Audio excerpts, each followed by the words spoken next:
皆さんこんにちは、かなおです。なおかです。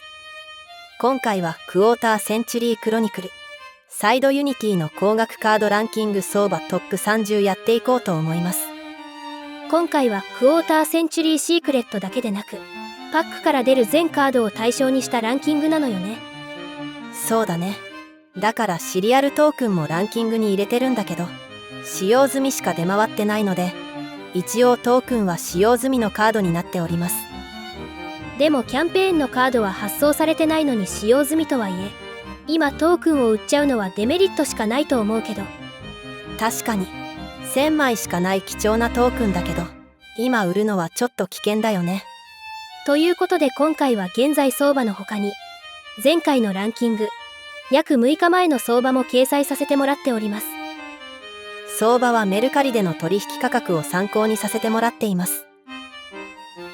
ということでランキングやっていこうと思います。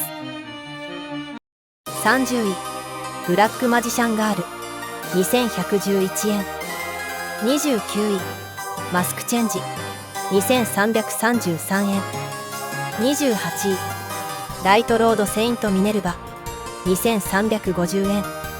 27位、リンクリボ2400円。25位、エレメンタルヒーローシャドウミスト2444円。同率25位、マジシャンズソウルズ2444円。24位、交際の魔術師2500円。23位、デスティニーヒーローディアボリックガイ2555円。22位、スターダストドラゴン2599円。21位、ビジョンヒーローバイオン2666円。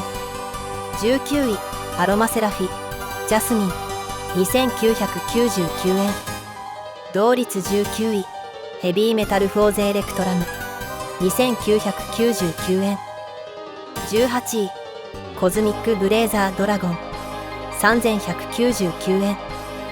17位、幻想の見習い魔導士3300円。16位、暗影の闇霊使いダルク3333円。14位、超融合3555円。同率14位、ヒーローアライブ3555円。13位、融合3900円。12位、調律4111円。11位、サロスエレスクルヌギアス5999円。10位、ネガロギアアーゼウス6500円。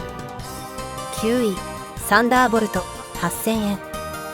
8位、オシリスの天空竜8888円。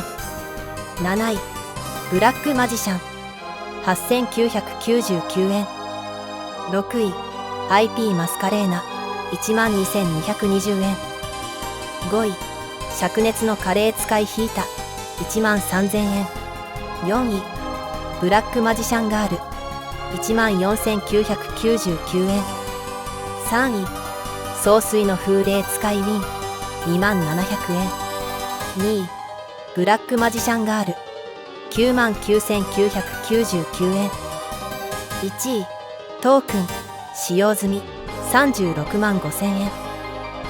今回のランキングは以上となります。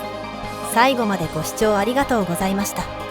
高評価、チャンネル登録よろしくお願いします。